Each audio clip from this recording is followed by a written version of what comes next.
Voilà, bonsoir à tous. Ce soir, nous allons poursuivre notre étude du livre de l'Apocalypse et nous allons lire les chapitres 4 et 5 qui concernent le culte céleste. Nous allons nous arrêter sur ce sujet important. Chapitre 4 donc du livre de l'Apocalypse. Après cela, je regardais et voici une porte était ouverte dans le ciel. Telle une trompette, la première voix que j'avais entendue me parler me dit « Monte ici, et je te ferai voir ce qui doit arriver dans la suite. » Aussitôt je fus ravi en esprit, et voici qu'il y avait un trône dans le ciel. Et sur ce trône, quelqu'un était assis. Celui qui était assis avait l'aspect d'une pierre de jaspe et de sardoine, et le trône était environné d'un arc-en-ciel, et il avait l'aspect de l'émeraude. Autour du trône, il y avait 24 trônes, et sur ces trônes, 24 anciens, assis, vêtus de vêtements blancs, et sur leurs têtes des couronnes d'or. Du trône sortent des éclairs, des voix, des tonnerres. Devant le trône brûlent 7 lampes ardentes, qui sont les 7 esprits de Dieu.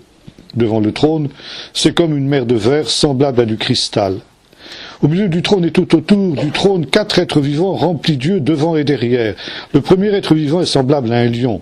Le deuxième être vivant est semblable à un veau, le troisième être vivant a un visage d'homme, et le quatrième être vivant est semblable à un aigle en plein vol. Les 4 êtres vivants ont chacun 6 ailes, et ils sont remplis d'yeux, tout autour et au-dedans. Ils ne cessent de dire jour et nuit, Saint, Saint, Saint est le Seigneur Dieu, le Tout-Puissant, qui était, qui est et qui vient. Et quand les êtres vivants rendront gloire, honneur et action de grâce à celui qui est assis sur le trône, à celui qui vit au siècle des siècles, les 24 anciens se prosterneront devant celui qui est assis sur le trône, ils adoreront celui qui vit au siècle des siècles, et ils jetteront leur couronne devant le trône en disant « Tu es digne, notre Seigneur et notre Dieu, de recevoir la gloire, l'honneur et la puissance, car tu as créé toutes choses, et c'est par ta volonté qu'elles existent et qu'elles ont été créées. » Puis je vis dans la main droite de celui qui était assis sur le trône un livre écrit en dedans et en dehors, scellé de 7 sceaux. Je vis un ange puissant qui proclamait d'une voix forte, qui est digne d'ouvrir le livre et d'en rompre les sceaux. Mais nul dans le ciel, ni sur la terre, ni sous la terre, ne pouvait ouvrir le livre ni le regarder. Et je pleurais beaucoup, parce que nul ne fut trouvé digne d'ouvrir le livre, ni de le regarder. Et l'un des anciens me dit, ne pleure pas. Voici que le lion de la tribu de Juda, le rejeton de David, a vaincu pour ouvrir le livre et les 7 sceaux. Et je vis au milieu du trône et des 4 êtres vivants, et au milieu des anciens, un agneau debout qui semblait immolé. Il avait 7 cornes et 7 yeux qui sont les 7 esprits de Dieu envoyés sur toute la terre. Il vint recevoir le livre de la main droite de celui qui était assis sur le trône. Quand il eut reçu le livre, les 4 êtres vivants et les 24 vieillards se prosternèrent devant l'agneau, tenant chacun une harpe et des coupes d'or remplies de parfums qui sont les prières des saints. Ils chantaient un cantique nouveau en disant « Tu es digne de recevoir le livre, d'en ouvrir les sceaux, car tu as été immolé, et tu as racheté pour Dieu par ton sang des hommes de toute tribu, de toute langue, de tout peuple et de toute nation. Tu as fait d'eux un royaume et des sacrificateurs pour notre Dieu, et ils régneront sur la terre. » Je regardai, et j'entendis la voix de beaucoup d'anges autour du trône, des êtres vivants et des anciens, et leur nombre était des myriades de myriades et des milliers de milliers. Ils disaient d'une voix forte, « L'agneau qui a été immolé est digne de recevoir puissance, richesse, sagesse, force, honneur, gloire et louange, et toutes les créatures dans le ciel, sur la terre, sous la terre et sur la mer et tout ce qui s'y trouve, je les entendis qui disaient à celui qui est assis sur le trône et à l'agneau, la louange, l'honneur, la gloire, le pouvoir au siècle des siècles, et les 4 êtres vivants disaient Amen, et les anciens se prosternèrent et adorèrent. Notre étude de ce soir se basera sur les travaux du regretté professeur Pierre Prigent, de l'Université de Strasbourg, qui a beaucoup travaillé sur les liturgies de l'Église ancienne.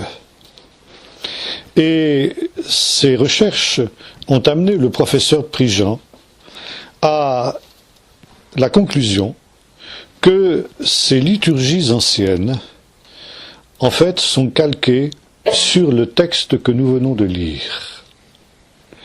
Dans ce texte, il y a une liturgie, un culte, si vous voulez, céleste. Pourquoi ? Parce que, selon la tradition juive qu'on retrouve reprise dans l'Épître aux Hébreux, par exemple, il y a d'abord 2 Jérusalem, une Jérusalem terrestre, mais aussi une Jérusalem céleste. Et puisqu'il y a 2 Jérusalem, il y a 2 temples, puisque ce qui fait la sainteté de Jérusalem, c'est l'existence du temple. Il y a un temple terrestre et il y a aussi un temple céleste. Vous retrouvez cette idée dans l'Épître aux Hébreux, qui cite le texte de l'Exode où Moïse, quand il va construire le tabernacle, reçoit de Dieu cet ordre, « Fais tout selon le modèle qui t'a été montré sur la montagne ». Et la tradition juive a conclu que Moïse, quand il était sur la montagne du Sinaï, a vu le ciel s'ouvrir et il a vu le sanctuaire céleste. Et il a reproduit, à partir des plans du tabernacle, l'image du sanctuaire céleste. Et le sanctuaire terrestre est le reflet du sanctuaire céleste. Il y a donc un culte dans le temple terrestre qui est en fait l'image du culte qu'il y a dans le temple céleste. Car s'il existe un temple céleste, c'est parce que dans cet endroit, on y rend un culte au Seigneur. Et de la même manière que Moïse a eu une vision de ce qu'était ce culte céleste, de la même manière, Jean ici dans l'Apocalypse a une vision de ce même culte céleste. Et il nous le décrit. Or, le culte céleste, le professeur Prigent a fait une deuxième constatation. C'est qu'il est directement calqué sur le culte de la synagogue. Et il y a continuité entre le culte de l'Église ancienne, qui était en quelque sorte calqué sur ce modèle d'ici des chapitres 4 et 5 de l'Apocalypse. Il y a donc continuité entre le culte de l'Église ancienne, Église judéo-chrétienne, et le culte céleste, mais aussi le culte juif, le culte de la synagogue.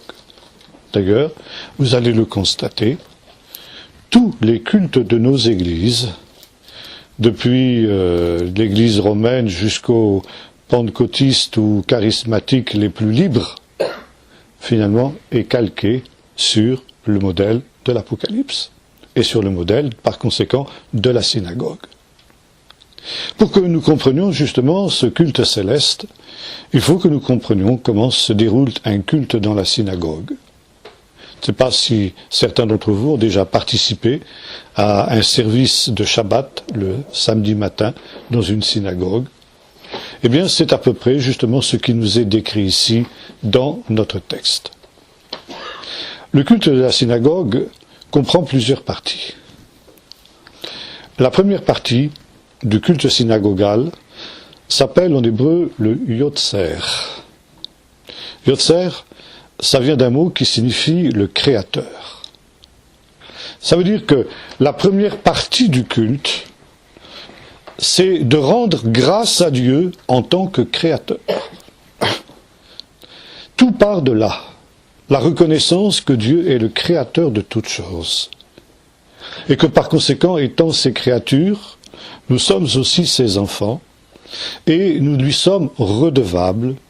Comme le dira l'apôtre Paul dans le livre des Actes, en lui nous avons la vie, le mouvement et l'être. Et un des drames de notre temps, justement, c'est que l'homme moderne ne veut plus se reconnaître comme une créature de Dieu et ne veut plus reconnaître que Dieu est le créateur. Yotzer, en hébreu, ça veut dire littéralement celui qui façonne. Yotzer, c'est aussi le potier. C'est le même mot. On peut traduire aussi bien par créateur que par potier. Un potier, c'est quelqu'un qui, à partir d'une masse d'argile, eh bien, fabrique une œuvre d'art, un vase, n'est-ce pas? Et Dieu est le divin potier, vous trouvez ça aussi dans le livre du prophète Jérémie, chapitre 18. Le Yotzer. Et la première partie, les premières prières qu'on trouve dans ce qu'on appelle le Sidour, c'est-à-dire justement le livre de prière qui est employé pour toutes les circonstances de la vie juive, mais aussi pour le Shabbat, le service du Shabbat du matin, eh bien, commence par décrire ici la vision que nous trouvons dans les 2 premiers chapitres du livre du prophète Ézéchiel. Le prophète Ézéchiel, dans la vision inaugurale qui a été la sienne, voit une vision absolument extraordinaire, le char de l'Éternel. On appelle ça la Merkava en hébreu. Un char sur lequel se trouve le trône de Dieu, et qui est dans le temple d'ailleurs, et il y a autour du trône exactement ce que nous trouvons ici. Des éclairs, des tonnerres, etc. Et verset 2, nous retrouvons justement ici les mêmes éléments que ceux que nous trouvons dans la vision qu'avait eu Ézéchiel. Je ne vais pas lire ces 2 premiers chapitres pour gagner un petit peu de temps, mais vous pourrez vous y reporter. Il y avait un trône dans le ciel, et sur ce trône quelqu'un était assis. Celui qui était assis avait l'aspect d'une pierre de jaspe et de sardoine, et le trône était environné d'un arc-en-ciel, et il avait l'aspect de l'émeraude. Autour du trône, il y a 24 vieillards, 24 anciens. Ces 24 anciens représentent vraisemblablement les 24 catégories de prêtres qui officiaient dans le temple terrestre. Les prêtres avaient été divisés, selon ce que nous lisons dans le livre de l'Exode, ainsi que dans le livre du Lévitique, ils avaient été divisés en 24 classes, qui opéraient donc 1 mois tous les 2 ans. Et donc, ce sont ceux qui sont proches du trône, ça veut dire ceux qui ont la possibilité, parmi le peuple d'Israël, d'être les plus proches de Dieu, de ceux qui pouvaient s'approcher le plus possible du lieu très saint, en étant entendu que seul le grand prêtre pouvait entrer dans le lieu très saint. Du trône sortent des éclairs, des voix et des tonnerres, et devant le trône brûlent 7 lampes ardentes qui sont les 7 esprits de Dieu. Cette expression, les 7 esprits de Dieu aussi, demande une petite explication. Les théologiens vont nous dire, l'esprit est un. On ne peut pas diviser l'esprit. Or ici, il n'est pas question de diviser l'esprit, mais justement de présenter l'esprit dans sa plénitude. 7, c'est le chiffre de la plénitude.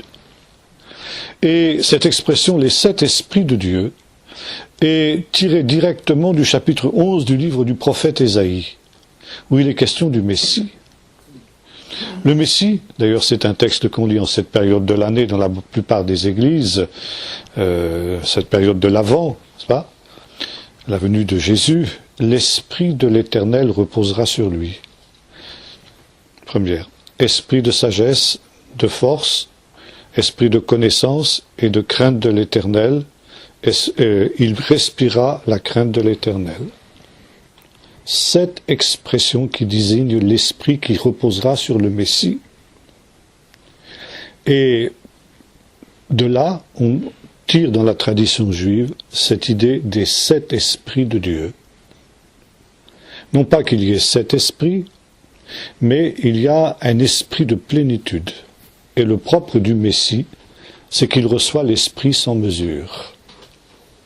Chaque être humain a une mesure plus ou moins grande de l'esprit selon le don de la grâce de Dieu, nous dit l'apôtre Paul dans la première épître aux Corinthiens. Le Messie est le seul qui reçoit l'esprit de Dieu sans mesure. Et parler ici des 7 esprits de Dieu qui sont devant le trône, c'est une manière de nous dire que devant le trône, il y a justement l'esprit du Messie qui est à l'œuvre. Ensuite, du trône sortent des éclairs, verset 6, devant le trône, c'est comme une mer de verre semblable à du cristal, ça aussi nous trouvons dans la vision d'Ézéchiel, mais nous aurons l'occasion de voir que cette mer de cristal n'est pas non plus sans rappeler la mer Rouge, que le peuple de Dieu a traversé à sec quand il est sorti du pays d'Égypte, mais ça, nous en parlerons quand nous parlerons du 2e Exode. Et ensuite, au milieu du trône, il y a 4 êtres vivants remplis d'yeux en dedans et en dehors. Ces 4 êtres vivants, dont le premier semblable à un lion, etc., on retrouve exactement ces 4 êtres vivants dans la vision d'Ézéchiel. ce sont ce qu'on appelle les chérubins. Chérubins qui, en quelque sorte, sont les animaux qui font mouvoir le char de Dieu, qui tirent le char de Dieu. Ils sont remplis, Dieu, de tout, en dedans et en dehors, parce que ils ont la plénitude de la vision céleste. Ils voient Dieu, ce que les hommes sont incapables de faire. Ils voient Dieu et ils ont par conséquent une connaissance parfaite des voies de Dieu, tandis que nous, hommes, qui n'avons que 2 yeux, notre connaissance est limitée, notre connaissance est imparfaite. Et ces animaux, eh bien, chantent les louanges du Seigneur. Et dans la vision d'Ézéchiel et dans la liturgie juive, il y a aussi allusion à ce qu'on appelle les Ophnaïm. Les Ophnaïm, ce sont les roues du char de l'Éternel. Ces roues qui, elles aussi, sont remplies de Dieu de toutes parts. Et qui, dans la tradition juive, sont assimilées aussi à une certaine catégorie d'anges. Et ces Ophnaïm, elles sont aussi associées au culte céleste. Et toute la première partie du culte synagogal évoque justement cette vision qui était celle d'Ézéchiel, ce char de l'Éternel et toutes ces créatures célestes qui devant le trône rendent un culte au Seigneur en tant que créateur et le louent parce qu'il est justement leur créateur et qu'il est le créateur de toutes choses. Et cette reconnaissance de Dieu en tant que créateur est quelque chose d'essentiel dans cette première partie de la liturgie juive. Et il y a une prière que l'on prononce justement pour bénir Dieu en tant que créateur après avoir évoqué toutes ces créatures célestes, parce qu'on a cette idée que ce qu'avait vu Ézéchiel, en fait, c'était une image de la création. La vision des 2 premiers chapitres d'Ézéchiel, c'est une autre manière de nous dire ce que nous disent les 2 premiers chapitres de la Genèse, où il est question de la création.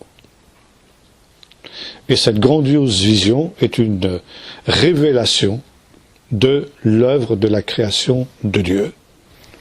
Et voici la fin de cette prière, je vais vous la lire. À cette prière répondent les chayot, c'est-à-dire les chérubins, et les ophnaïm, c'est-à-dire les roues. Et ils disent ceci: béni sois-tu, notre Dieu, roi de l'univers, toi qui as formé la lumière et les ténèbres, qui procure la paix et crée toutes choses. Ainsi qu'il est écrit, tu envoies ton souffle, ils sont créés, et tu renouvelles la surface de la terre. Psaume 104. Et toi, Seigneur, tu éclaires la terre, et tous les jours, tu renouvelles l'œuvre de ta création. Que tes œuvres sont nombreuses, tu les as toutes faites avec sagesse. Psaume 104, verset 24. Maintenant, comparez cette prière avec celle que nous trouvons ici au chapitre 5 et verset 9. Il chantait un cantique nouveau en disant: tu es digne de recevoir le livre et d'en ouvrir les sceaux. Pardon, je me suis trompé. Non, ça c'est, excusez-moi, c'est au chapitre 4, verset 11. Tu es digne, notre Seigneur et notre Dieu, de recevoir la gloire, l'honneur et la puissance, car tu as créé toutes choses, et c'est par ta volonté qu'elles existent et qu'elles ont été créées. Donc dans le culte céleste, nous retrouvons quelque chose qui ressemble à cette prière du Yotzer, où on rend grâce à Dieu pour l'œuvre de sa création. Je reviens à cette prière du Yotzer qui nous dit: tous les jours, tu renouvelles l'œuvre de ta création. Et on cite le texte du psaume 104, tu envoies ton souffle ou ton esprit, et ils sont créés, ces animaux, et tu renouvelles la surface de la terre. Le psaume 104 est le psaume de la création. Et c'est ainsi qu'il se termine. Tu renouvelles la surface de la terre par ton esprit, donc tous les jours tu renouvelles l'œuvre de ta création. Ça veut dire que quand le juif vient le samedi matin se présenter devant Dieu pour le culte synagogal, il s'attend à ce que le Seigneur fasse souffler sur lui son esprit et le renouvelle. Le culte est un moment où l'on est renouvelé par l'Esprit de Dieu. Et quand il sort de la synagogue, le juif a le sentiment qu'il est une création nouvelle, une créature nouvelle. Chez les évangéliques, il y a une doctrine qui est essentielle. C'est ce que nous appelons la doctrine de la nouvelle naissance. Cette doctrine, on la trouve notamment évoquée dans le chapitre 3 de l'évangile de Jean, où Jésus dira à Nicodème, « Il faut que vous naissiez de nouveau ». Et Nicodème répond à Jésus ironiquement en disant « Comment un homme, quand il est vieux, peut-il rentrer dans le sein de sa mère et naître ?» Et Jésus, excusez-moi, je vais un peu paraphraser ça, en quelque sorte, Jésus répond à Nicodème à peu près ceci, « Nicodème, arrête de faire l'âne, tu sais fort bien de quoi je veux dire, puisque tous les matins dans la synagogue, tous les samedis matins, tu répètes « Béni sois-tu, Éternel notre Dieu, parce que tous les jours tu renouvelles l'œuvre de ta création. » Par conséquent, cette doctrine fondamentale pour les chrétiens évangéliques, que la doctrine de la création, vient directement de cette prière du Yotzer que nous trouvons dans la synagogue. Voyez-vous, la filiation est, comment dirais-je, la priorité que le judaïsme a sur justement le christianisme et comment nous avons hérité des points les plus importants de notre théologie chrétienne à partir du culte de la synagogue qui est aussi évoqué ici dans le livre de l'Apocalypse. C'est par toi qu'elles ont été créées, ces choses, et qu'elles existent. Or, et maintenant nous revenons ici à notre livre de l'Apocalypse, le livre de l'Apocalypse est aussi le livre d'une nouvelle création. Et lorsque le livre de l'Apocalypse s'achève, nous voyons ce que le Seigneur a dit, « Je fais toutes choses nouvelles. » Tous les jours, tu renouvelles l'œuvre de ta création. Tu envoies ton souffle, ils sont créés, et tu renouvelles la surface de la terre. Cette création qui a été souillée, qui a été, corrompue par le péché, eh bien, le Seigneur la renouvelle. Et le livre de l'Apocalypse est justement le récit de cette création nouvelle que le Seigneur va réaliser. De telle sorte qu'à la fin du livre, nous trouvons une terre nouvelle, un ciel nouveau, une Jérusalem nouvelle, dans laquelle il y a des hommes nouveaux. Ces hommes qui ont été créés par la nouvelle naissance. Des hommes qui sont créés dès à présent, mis en réserve pour cette création nouvelle que le Seigneur est en train de faire. Et c'est la raison pour laquelle ici, il y a ce rappel de la prière du Yotzer. Ensuite, il y a une autre partie du culte de la synagogue que l'on appelle la Kedusha. Ça veut dire la sanctification. La prière de Kedusha se prononce notamment quand on va sortir le livre de la Torah de son armoire. Au centre du culte synagogal, il y a la lecture de la Torah. La lecture de la paracha de la semaine, comme on l'appelle, ça veut dire du texte qui va être lu dans la semaine. Chaque semaine, on lit quelques passages du livre de la Torah, de telle sorte qu'en un an, on a fini la lecture de toute la Torah. Et le grand moment du culte synagogal, c'est lorsqu'on va lire la Torah. Au centre du culte, il y a cette lecture de la Torah. La Torah, elle est en général enfermée dans une armoire qu'on appelle Aron Kodesh, l'arche sainte qui rappelle l'arche de l'Alliance, n'est-ce pas, dans lequel il y avait les deux tables de la loi. Il y a ce qu'on appelle le parochet dessus, c'est-à-dire un voile qui rappelle le voile qui séparait le lieu saint du lieu très saint dans le temple de Jérusalem. Et on ouvre donc l'armoire dans laquelle se trouve la Torah, et là on prononce la Kedusha. La Kedusha, c'est aussi un cantique que chantait une autre catégorie d'anges, non plus cette fois-ci dans le livre du prophète Ézéchiel, mais dans le livre du prophète Ésaïe au chapitre 6. Cette fois-ci, c'est le prophète Ésaïe qui a la vision par laquelle va débuter son ministère. Et là, il voit non plus les chérubins, mais les séraphins. Trophim en hébreu, c'est-à-dire des êtres ardents, des êtres de feu, littéralement. Et qui volent devant le trône et qui crient « Saint, Saint, Saint est l'Éternel des armées, toute la terre est remplie de sa gloire. » Verset 8 du chapitre 4 de notre livre de l'Apocalypse. Les 4 êtres vivants ont chacun 6 ailes, comme les chérubins. Ils sont remplis d'yeux tout autour et au-dedans, et ils ne cessent de dire jour et nuit, « Saint, Saint, Saint est le Seigneur Dieu, le Tout-Puissant, celui qui est, qui était et qui vient. » Dans la plupart des églises chrétiennes, finalement, cette bénédiction de la Kedusha a été intégrée. Et dans la liturgie romaine, on appelle ça le Sanctus. Dans la liturgie orthodoxe, on appelle ça le Trisagion. Ça veut dire la proclamation de la triple sainteté de Dieu. Mais voyez-vous, toutes les églises, à peu près toutes en tout cas, ont intégré justement cette partie aussi essentielle de la liturgie juive. Maintenant, dans notre texte de l'Apocalypse, il y a une petite variante par rapport à ce que l'on dit dans la synagogue et qui est directement tiré du texte d'Ésaïe, celui qui est, qui était et qui vient. Cette expression, celui qui est, qui était et qui vient, on l'a déjà trouvée dans le chapitre 1 du livre de l'Apocalypse. Et c'est la proclamation du nom de Dieu. Dieu qui s'était manifesté à Moïse dans le buisson ardent. Et Moïse lui avait demandé « Quel est ton nom ?» Et il avait dit « Je suis celui qui suis ». Et nous retrouvons ici cette proclamation du nom de Dieu. Parce que comme nous aurons l'occasion de le voir, non seulement le livre de l'Apocalypse est une nouvelle genèse, comme nous l'avons dit tout à l'heure, ça veut dire une nouvelle création.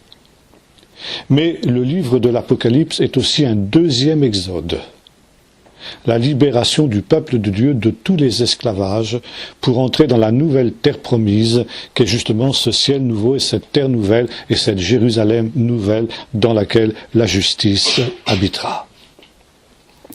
Donc, ici, deuxième étape du culte de la synagogue, la Kedusha, ça veut dire la proclamation de la triple sainteté de Dieu. Et quand on a proclamé cette triple sainteté, alors on sort les rouleaux de la Torah de leur armoire et on l'étale sur une estrade qui se trouve au milieu de la synagogue, qu'on appelle la Bama. Et là, donc, on va faire la lecture du jour. Aujourd'hui, il y a en principe 7 personnes qui vont faire la lecture de la Torah, qui vont faire la lecture du texte de la semaine. 7 personnes, ce sont des personnes que l'on veut honorer. C'est toujours un honneur de monter à la Torah. C'est l'expression qu'on emploie d'ailleurs, monter à la Torah. Et c'est par conséquent quelqu'un de digne de venir faire cette lecture. Bon, on discute pour savoir si à l'époque de Jésus, donc à l'époque de l'Apocalypse, ici, il y avait 7 lecteurs ou s'il n'y en avait qu'un, etc. Bon, ça, les spécialistes ne sont pas tout à fait d'accord sur cette question, peu importe. Mais pour pouvoir monter à la Torah, il fallait en être parfaitement digne. Et c'est encore le cas aujourd'hui. Vous vous souvenez, par exemple, que c'était ce qui se passait quand l'apôtre Paul exerçait son ministère. Sa méthode d'évangélisation traditionnelle, c'était d'entrer dans les synagogues le jour du Shabbat. Et comme il était un visiteur étranger, eh bien, il était à peu près sûr qu'on allait lui demander de monter à la Torah, parce qu'un visiteur étranger, c'est quelqu'un qu'on veut honorer. Alors il faisait la lecture, et il faisait ensuite ce qu'on appelle le drash, ça veut dire l'explication, la prédication, et il en profitait pour annoncer Jésus. Bon, nous retrouvons la même chose dans le chapitre 4 de l'évangile de Luc, où Jésus donc entre dans la synagogue de Nazareth dans laquelle il a été élevé, il est parti avec ses disciples, il a commencé son ministère à Capernaum, et il revient pour ce fameux Shabbat à Nazareth, sa ville natale.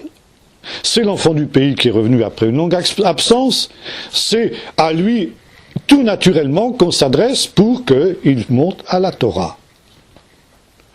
Et donc Jésus va prendre le livre, il fait la lecture debout, ce qui est encore aujourd'hui un usage dans la synagogue, et puis ensuite il s'assied sur la chair de Moïse pour faire le drash, c'est-à-dire pour faire l'explication.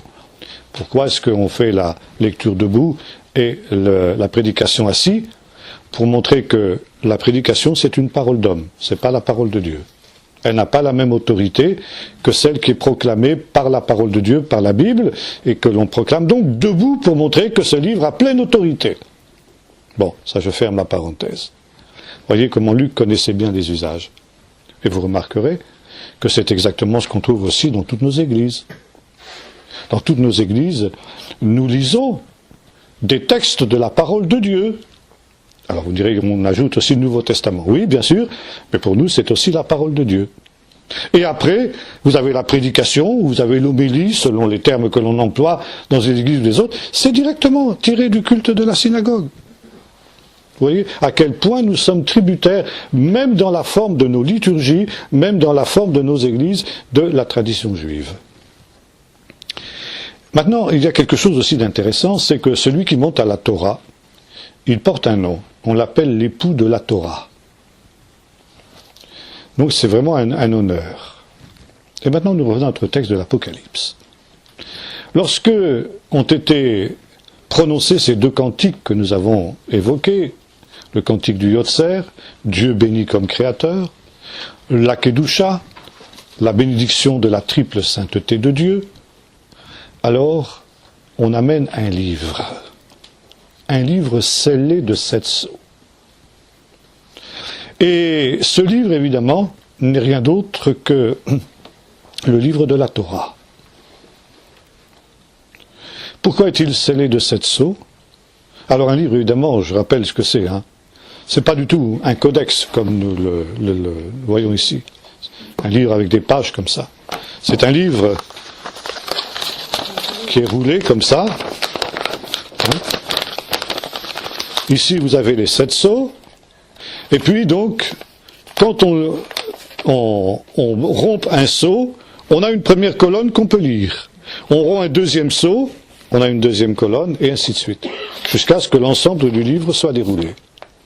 C'est encore aujourd'hui dans des rouleaux écrits à la main qu'on lit dans la synagogue la parole de Dieu. On n'a pas le droit, dans le culte de la synagogue, de lire la Bible dans un codex, ça veut dire dans un texte imprimé. Il doit être écrit à la main comme il l'était à l'époque de Jésus. Donc ici, on amène ce livre qui est scellé de 7 sceaux. Pourquoi scellé de 7 sceaux? Tout simplement, le fait qu'il soit scellé montre qu'il est incompréhensible. Et là, il y a une allusion à un autre texte que nous avons déjà évoqué, dans le livre de Daniel. La fin du livre de Daniel, au chapitre 12, nous dit ceci. Daniel entend les paroles de l'ange qui concernent la fin des temps. Et il dit, « Mon Seigneur, quelle sera la fin de ces choses ?» Et l'ange lui répond, « Va, Daniel, scelle ces paroles dans un livre, parce que ces paroles seront gardées secrètes et cachées jusqu'au temps de la fin. Et ce n'est que dans les temps de la fin, quand la connaissance sera augmentée, que des hommes sages comprendront, mais les méchants ne comprendront pas. » C'est une manière de dire à Daniel, « Daniel, tu ne comprends pas ce qui t'a été révélé, mais ne cherche pas à comprendre. Parce que ça ne te concerne pas, tu ne peux pas comprendre. » Alors évidemment, Daniel, c'était quand même pas n'importe qui. Si Daniel n'arrivait pas à comprendre, alors pauvre de nous, n'est-ce pas? Mais pourquoi justement Daniel doit-il écrire ces choses dans un livre qui est scellé, qui est cacheté? Parce que ces choses ne seront dévoilées qu'au temps de la fin. Et l'ange dit, car ces prophéties s'adressent et concernent un temps très éloigné. Et le petit livre qui est amené ici, devant la cour céleste, et qui correspond à la Torah, et non seulement la Torah, mais aussi le livre de Daniel, ce livre qu'il a écrit, ce livre qu'il a scellé, et qui va être maintenant dévoilé. Il va être dévoilé parce que le temps est arrivé. Vous retrouvez la même idée à la fin du livre de l'Apocalypse, dans le dernier chapitre, le chapitre 22, où l'ange dit à Jean exactement le contraire de ce qu'il avait dit à Daniel en son temps. À Daniel, il avait dit « Scelle ce livre, garde le secret jusqu'au temps de la fin », parce que justement, il concerne un temps très éloigné. Toi, au contraire, Jean, ne scelle pas le livre, car le temps est proche, et je viens bientôt. Donc ce livre des mystères de Dieu, ce livre des prophéties de Daniel et des autres prophéties de la Bible, parce que nous avons vu que ce livre, c'est aussi quelque chose qui concerne toute la Torah. Mais toute la Torah aussi comprend des mystères qui ne sont destinés qu'à être révélés dans les temps de la fin. Et l'œuvre de celui qui va faire la lecture de ce petit livre, ça va être justement de dévoiler ces mystères qui ont été cachés depuis des siècles, qui ont été incompréhensibles et qui sont restés secrets et qui vont devenir maintenant compréhensibles pour les hommes sages. Et ça aussi, c'est le but de l'Apocalypse. Apocalypse, la révélation des choses cachées. Le livre, il est écrit en dehors et en dedans. Ça veut dire qu'il y a une partie qui est compréhensible, celle qui est en dehors, et puis il y a une partie incompréhensible, celle qui est en dedans, et c'est celle-là qui va être révélée, qui va être maintenant manifestée au grand jour. Mais, il y a un problème. Qui est digne de lire le livre et d'en rompre les sceaux? Qui est digne de monter à la Torah? Non pas comme on le fait chaque samedi dans la synagogue, mais ce livre très particulier, cette Torah très particulière.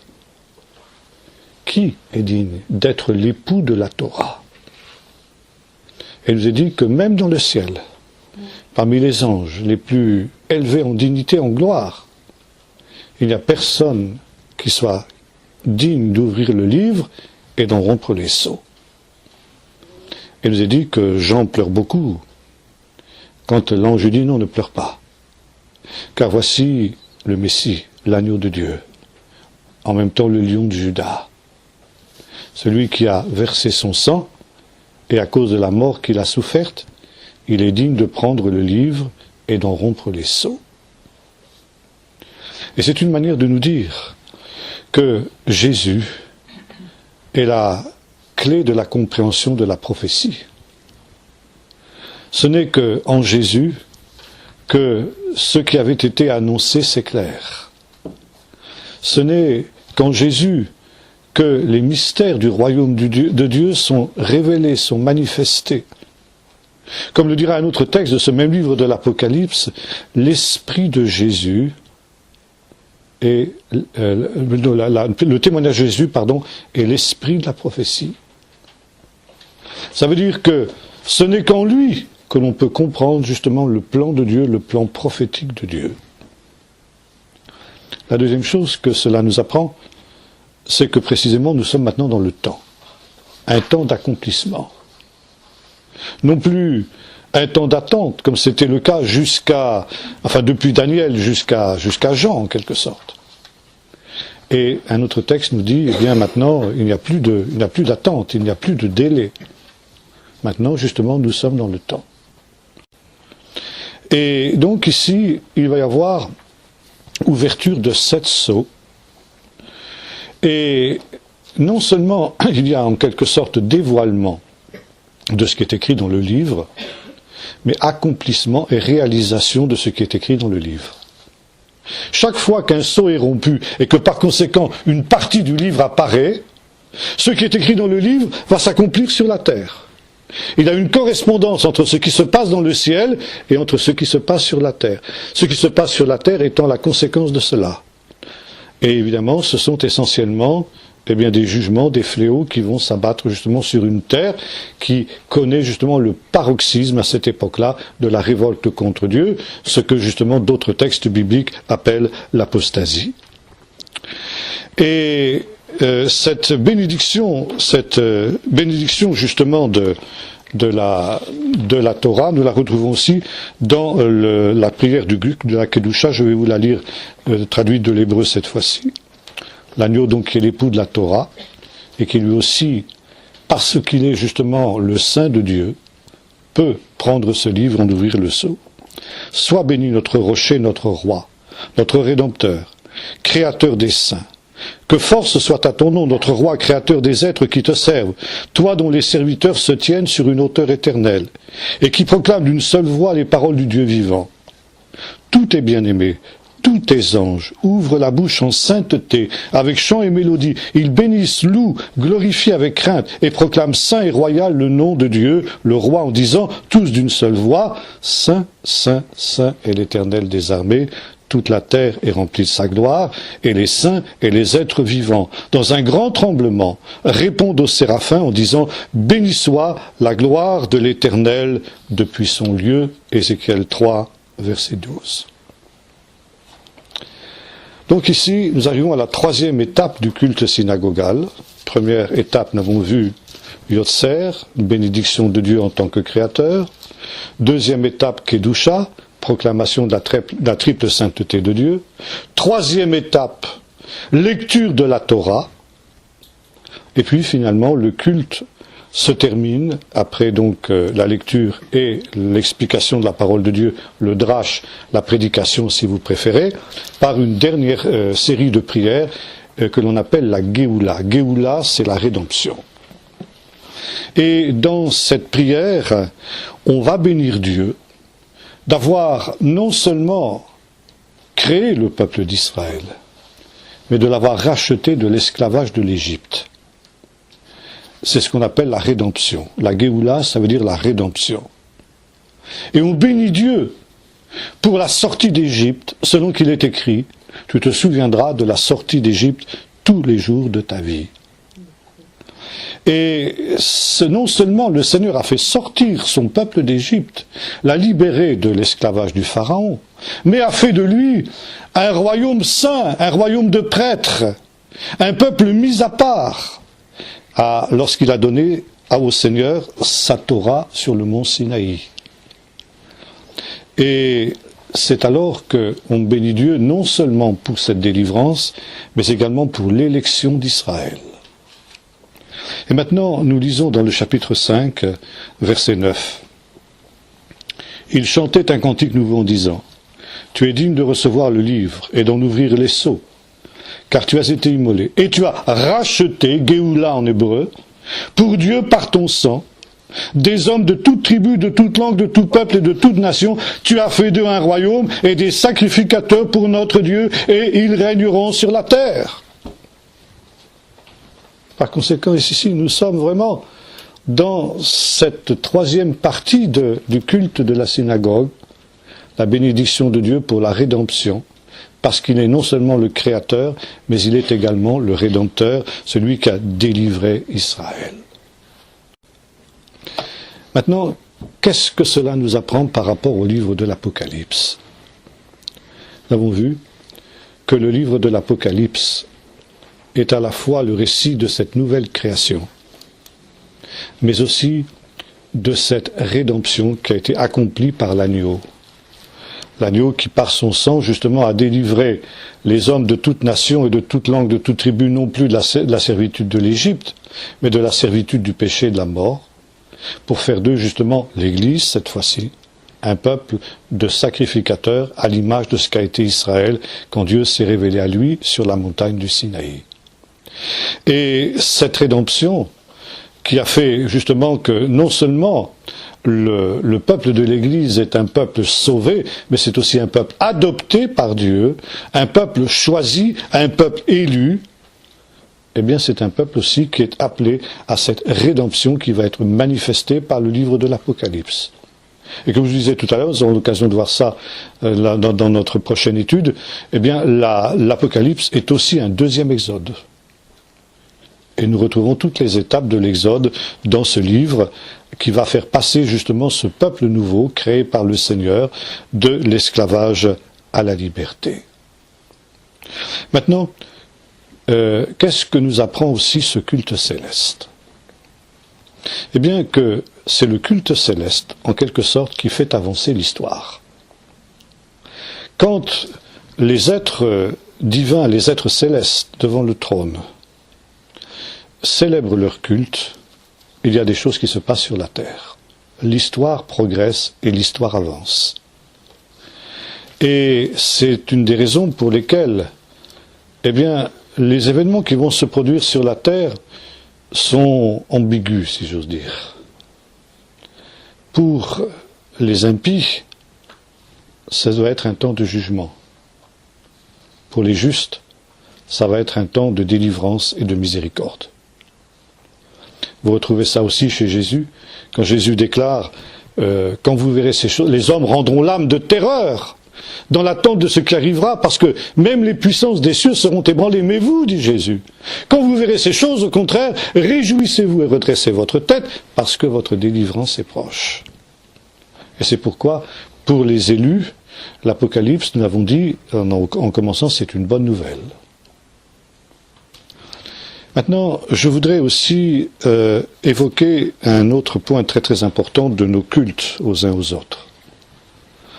C'est ce que nous appelons la communion, la Sainte Seine, l'Eucharistie, etc., tout ce que vous voudrez. Ça veut dire le repas qui commémore justement le sacrifice de Jésus. Et il est très intéressant de lire à ce sujet ce que Paul nous dit de ce repas dans la première épître aux Corinthiens, chapitre 11.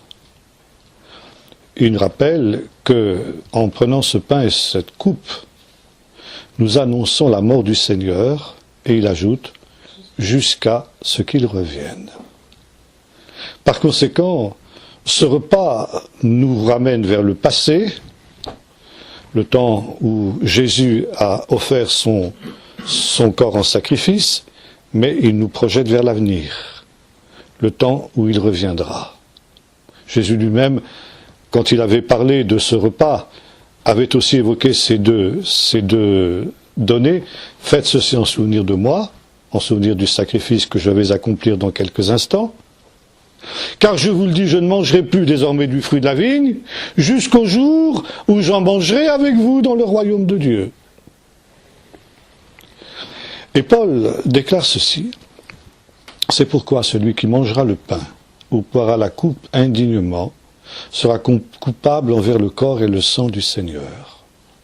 Que chacun donc s'éprouve lui-même, se juge lui-même, et qu'ainsi il mange du pain et qu'il boive de la coupe, car celui qui mange et boit sans discerner le corps du Seigneur, mange et boit un jugement contre lui-même. C'est pour cela qu'il y a beaucoup d'infirmes et de malades au milieu de vous, et que même certains sont décédés avant leur temps. Si nous nous jugeons nous-mêmes, nous ne sommes pas jugés, mais autrement, nous sommes condamnés avec le monde. Et à la fin de cet épître, Paul ajoute ceci: si quelqu'un n'aime pas le Seigneur, qu'il soit anathème, Maranatha. Maranatha, deux mots araméens qui signifient le Seigneur vient ou Seigneur vient. Ce qui est aussi le résumé de l'Apocalypse. À la fin du livre de l'Apocalypse, nous trouvons, en grec cette fois-ci, cette même idée, viens Seigneur Jésus. L'épouse, l'Église dit avec l'Esprit, viens Seigneur Jésus, Maranatha. Et là, justement, cela nous permet peut-être de cerner aussi un problème qui divise les Églises. Sur cette question, justement, de la présence réelle ou non dans le pain et le vin de la Seine. Or, quand nous lisons justement à la lumière de ce que nous avons vu dans l'Apocalypse, ce que Paul dit dans la première aux Corinthiens, il nous dit ceci, grosso modo. Lorsque vous prenez le pain et le vin, donc vous rappelez le sacrifice du Seigneur, mais vous annoncez sa venue. Vous annoncez que le Seigneur vient. Très intéressant qu'aux Corinthiens, qui étaient des gens de langue grecque, Paul n'éprouve pas le besoin de traduire l'expression Maranatha.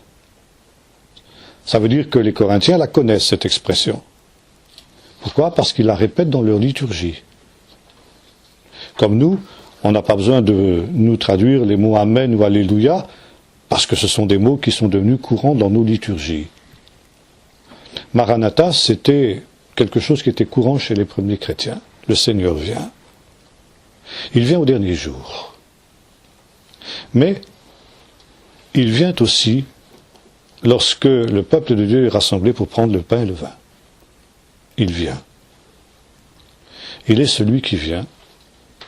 Et les liturgies anciennes, on voit ça par exemple dans des textes comme la Didaché des 12 apôtres, texte du début du IIe siècle, texte judéo-chrétien du début du IIe siècle, il nous est dit que lorsque on célèbre la Sainte Seine, celui qui, quand on a présenté le pain et le vin, eh bien celui qui préside la Sainte Seine doit dire, si quelqu'un est saint, qu'il vienne, qu'il s'approche. Si quelqu'un ne l'est pas, qu'il se repente. Maranatha. Si quelqu'un n'aime pas le Seigneur, qu'il soit anathème. Maranatha, c'est l'écho justement de cette ancienne liturgie que Paul reprend. Par conséquent, qu'il se juge lui-même. Si quelqu'un n'est pas saint, qu'il se repente, pour ne pas prendre un jugement contre lui-même. Pourquoi ? Parce que justement, dans la Sainte Seine, le Seigneur vient. Il vient par son esprit, comme il viendra corporellement au dernier jour. Mais il est aussi présent au milieu de nous. Il est présent d'une manière invisible, mais il est présent au milieu de nous, aussi présent que quand il viendra corporellement au dernier jour et que tout le monde le verra. Quand il viendra au dernier jour, qu'est-ce qui se passera ? Là, on vit un instant. Pour les uns, ce sera un jugement. Pour le monde, ce sera un jugement. Pour les élus, ce sera une délivrance. Or, chaque fois que nous prenons la Sainte Seine, nous dit l'apôtre Paul, nous anticipons la venue du Seigneur, parce que nous disons Maranatha. Et le Seigneur vient au milieu de son peuple, comme il viendra pour le monde au dernier jour. Et c'est la raison pour laquelle, si quelqu'un n'est pas saint, si quelqu'un ne s'est pas jugé lui-même, si quelqu'un ne s'est pas repenti, comme dit l'apôtre Paul, il va être jugé avec le monde, comme le monde le sera au dernier jour. C'est pour ça qu'il y a des malades au milieu de vous, et que même certains sont décédés, parce qu'ils ne se sont pas jugés eux-mêmes, ils ont pris la Sainte Seine indignement, et par conséquent, ils ont attiré sur eux un jugement, comme les impies attireront sur eux un jugement quand le Seigneur viendra au dernier jour. Par contre, si quelqu'un est saint, à ce moment-là, il connaît aussi une délivrance. Comme les élus, les justes, la connaîtront aussi au dernier jour. Et la Didaché, toujours elle, reprend un petit peu aussi cette idée que nous avons exprimée ici. Elle nous dit à peu près ceci. Celui qui doit présider le repas du Seigneur doit dire de la même manière que ses épis, autrefois dispersés sur les collines, et ces grappes, autrefois dispersées dans les vallées, sont maintenant rassemblées sur cette table, dans ce pain et dans ce vin. Qu'ainsi, Seigneur, bientôt, toute ton Église soit rassemblée dans ton royaume des quatre extrémités de la terre, périsse le monde et vienne ton royaume. Voyez-vous, pour les premiers chrétiens, la célébration de la Sainte Seine, du culte, par conséquent, était véritablement cette anticipation de la venue du Seigneur. Cette anticipation du jugement du monde et de la délivrance des justes qui, comme justement sont rassemblés les épis et les grappes, seront au dernier jour rassemblés dans le royaume de Dieu, dans le royaume céleste pour leur délivrance, dans cette terre nouvelle et dans cette Jérusalem nouvelle dans laquelle la justice habitera.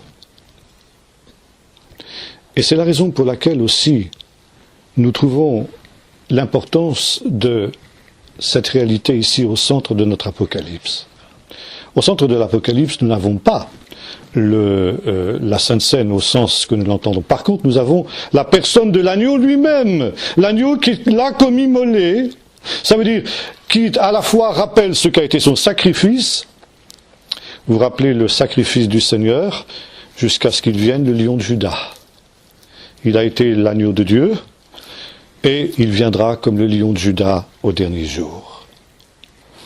Alors, nous avons vu qu'il y a un culte céleste, mais que le culte de l'Église est aussi le reflet du culte céleste.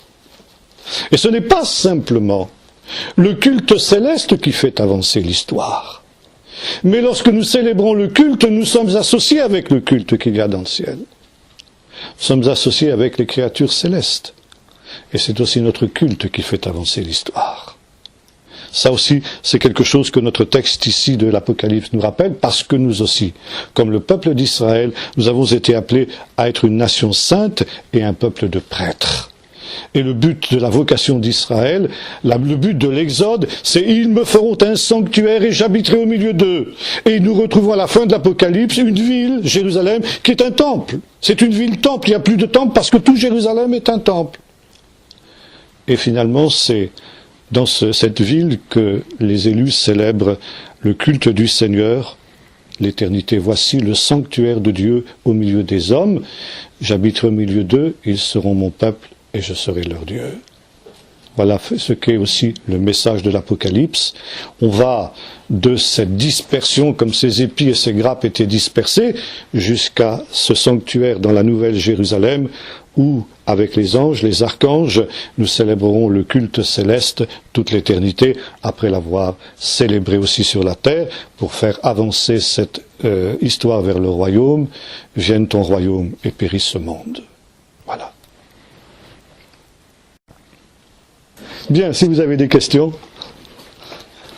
Yves m'a demandé de parler très fort pour quand je poserai ma question, oui. Alors j'essaye de parler très fort. Tu nous as parlé du drache quand l'époux monte à la Torah et il donne l'explication. Mais tu emploies aussi le mot midrash quelquefois. Alors midrash, oui, ça c'est un peu différent. C'est la même racine, effectivement. L'hydroche, c'est un verbe qui signifie creuser, sonder. Donc le midrash, c'est une technique d'exégèse qui ne se contente pas, comment dirais-je, du texte nu, si j'ose dire, voyez, mais qui essaie de plonger sous la surface du texte pour en faire surgir toutes les richesses cachées. Et ce qu'on appelle le drash, alors c'est un peu différent. Alors le midrash, c'est une méthode d'exégèse, c'est une méthode d'enseignement. Le drash, c'est ce qu'on appelle nous la prédication. L'explication. Drash, l'hydroche, c'est aussi donner l'explication. Vous savez, par exemple, c'est tiré du texte d'Ezra ou de Néhémie, je sais plus, quand Ezra est revenu de Babylonie avec les rouleaux de la Torah, il a fait la lecture publique de la Torah, et donc il y avait les sacrificateurs qui lisaient le texte, et ils ont donné l'explication, drash. Voilà, c'est ça. Donc on a pris l'habitude, à partir d'Ezra, de faire la lecture de la Torah et ensuite de donner l'explication. Drash. C'est la base de nos homélies, de nos prédications, de nos messages, de nos sermons, de tout ce que vous voudrez. Merci. Autre question? Oui? À la fin du livre de Daniel, il y a des chiffres qui sont annoncés. On parle de 1290 jours. Et heureux celui qui tiendra 1335 oui. 45 jours de différence. Est-ce que vous pouvez nous dire ce que ça signifie? Je sais pas. Je sais pas. Non, vous savez, ça c'est des nombres mystérieux. Et là, je reprends ce que je vous disais tout à l'heure, à savoir que ces choses seront cachées jusqu'à la fin. Par contre, ce verset, Jésus le cite dans justement la conclusion de ses discours sur la fin des temps, que vous trouvez dans Matthieu 24, 25, dans Marc 13 et dans Luc 21, où il dit ceci, il parle de l'apostasie, parce que beaucoup se trahiront ou trébucheront, c'est tiré de Daniel d'ailleurs, c'est l'idée de l'apostasie telle qu'elle a été décrite par Daniel, renieront le maître qui les aura rachetés, et parce que le péché se sera accru, l'amour du plus grand nombre se refroidira. Mais celui qui persévérera jusqu'à la fin sera sauvé. Ça veut dire qu'il supprime les chiffres et il dit heureux celui qui attendra ou qui persévérera, vous pouvez traduire les deux choses, car il atteindra le but, il arrivera au but. Il atteindra le but qui est le salut eschatologique. C'est ça que Jésus veut dire en citant justement ce texte de Daniel, mais il se garde bien, Jésus, de nous donner l'explication des chiffres en question. Donc c'est symbolique les chiffres? Peut-être que oui, peut-être que non. Ça, on ne peut pas savoir. A priori, ça, c'est des choses qui sont mystérieuses. Tout à l'heure, vous avez parlé des 7 esprits de Dieu. Oui. J'en ai noté 4. Est-ce que vous avez cité les 7? Alors, je vais les reprendre. On va les reprendre dans Ésaïe 11. Oui, attendez voir. Alors, plus un rameau sortira du tronc d'Ishaï, et le rejeton de ses racines fructifiera. L'esprit de l'Éternel reposera sur lui. 1. Esprit de sagesse. 2. Intelligence. 3. Conseil. 4. Vaillance. 5. Connaissance. 6. Crainte de l'Éternel. 7. Autre question? Oui? Les fameux sceaux sur la Torah, je ne vois pas du tout comment ils peuvent être fermés en même temps 7. Comment ils peuvent tous fermer, si c'est un rouleau qui se déroule comme ça, je ne vois pas comment ils peuvent être. C'est-à-dire que vous avez un ici, bon, quand il a été écrit, prenons ça par exemple, on fait ici une première spire et on met un seau. On met un seau et le seau s'enroule à l'intérieur. Oui, ça va à l'intérieur. Vous mettez un deuxième et on met un deuxième seau, ainsi de suite. Vous voyez, jusqu'à ce qu'on arrive ici au premier seau, quoi. Voilà. Ça, c'était, par exemple, si vous voulez, c'était le cas pour tout ce qui était des documents officiels. Les documents officiels étaient toujours scellés de sceaux, comme ça. Et par exemple, dans les fouilles archéologiques qu'on a eues à Jérusalem dans les années 80 du siècle dernier, on a retrouvé ce qu'on appelle la maison des bulles à Jérusalem. Je ne sais pas s'ils se connaissent Jérusalem, ont vu la cité de David, ont visité la cité de David. Il y a parmi les 4 maisons qui ont été mises en évidence par le professeur Igal Shilo, ce qu'on appelle la maison des bulles, qui était certainement un bâtiment officiel qui servait d'archive, où étaient conservés justement les documents. Et bien entendu, ces documents ont été brûlés quand le bâtiment a été incendié, mais sont restés justement les sceaux. Ce qu'on appelle les bulles, c'est des sceaux de terre cuite, si vous voulez, qui étaient donc fixés sur la cordelette qui attachait le document, voyez, et donc quand l'argile était encore molle. Après on laissait sécher l'argile, et forcément pour pouvoir lire le document, il fallait forcément rompre le sceau en question. Donc c'est, si vous voulez, la même idée. Ce qu'on appelle les bulles, ou les bulles, les archéologues appellent ça des bulles aujourd'hui, plutôt que des sceaux. Bien, on va juste terminer par la prière. Seigneur notre Dieu, nous te rendons grâce de ce que tu veux nous associer. Tu as fait de nous, Seigneur, nous aussi, des créations nouvelles. Tu nous dis, Seigneur, que si quelqu'un est en toi, il est une création nouvelle. Les choses anciennes sont passées et toutes choses sont devenues nouvelles. Parce que tu nous as réconciliés avec toi en la personne de Jésus, ton Fils, par le sang de la croix. Et tu as fait la paix, Seigneur. Et aujourd'hui, non seulement, Seigneur, tu nous as libérés de l'esclavage du péché, comme tu avais libéré autrefois ton peuple d'Israël de l'esclavage de l'Égypte, mais tu as fait aussi de nous un royaume et des sacrificateurs. Et tu nous appelles, Seigneur, à être ces sacrificateurs qui te louent aussi, qui célèbrent ton culte. En relation, Seigneur, avec la cour céleste qui, dans le temple d'en haut, ne cesse jour et nuit de chanter tes louanges et de te célébrer. Seigneur, merci parce qu'au centre de ce culte, il y a cet agneau immolé qui ouvre pour nous les choses secrètes, les choses cachées, et qui nous permet, Seigneur, de comprendre les choses que ceux qui ne t'appartiennent pas, ne réalisent pas, ne comprennent pas.